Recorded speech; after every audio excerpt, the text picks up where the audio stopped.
ઐતિહાસિક અને વ્યસ્ત એવા ડભોઈના મહુડી ભાગોળ વિસ્તારમાં આજે એક ભયાનક અકસ્માતની ઘટના સામે આવી છે.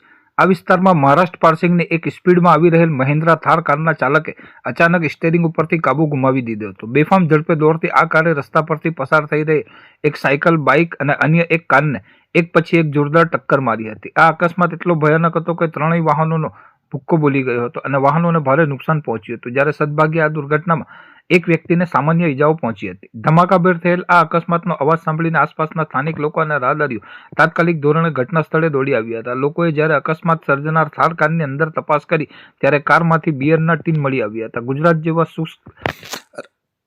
શુષ્ક રાજ્યમાં વિદેશી નાગરિકોની કારમાંથી દારૂ બિયરનો જથ્થો મળી આવતા સ્થાનિક લોકોમાં ભારે આક્રોશ વ્યાપી ગયો હતો અને ઘટના સ્થળે ભારે હોબાળો મચી ગયો હતો. પ્રાથમિક તપાસ દરમિયાન વિગતો પ્રકાશમાં આવી છે કે આ થાર કાર એક યુવતી સહિત કુલ 6 વિદેશી વિદ્યાર્થીઓ સવાર હતા. ઘટનાની ગંભીરતાને ધ્યાને રાખીને સ્થાનિકોએ તુરંત પોલીસને જાણ કરી હતી, જેથી ડભોઈ પોલીસ સ્ટેશનનો કાફલો તાબડતોડ ઘટના સ્થળે દોડી ગયો હતો. પોલીસે પરિસ્થિતિ કાબૂમાં લઈ તમામ 6 વિદેશી વિદ્યાર્થીઓની અટકાયત કરી લીધી હતી અને અકસ્માત સર્જનાર મહિન્દ્રા થાર કારને જપ્ત કરી લેવામાં આવી છે. ડભોઈ પોલીસે આ મામલે અકસ્માત સર્જવા બદલ તેમજ પ્રોહિબિશન એક્ટ હેઠળ કાયદેસરનો ગુનો નોંધીને આગળની સઘન તપાસ હાથ ધરી છે.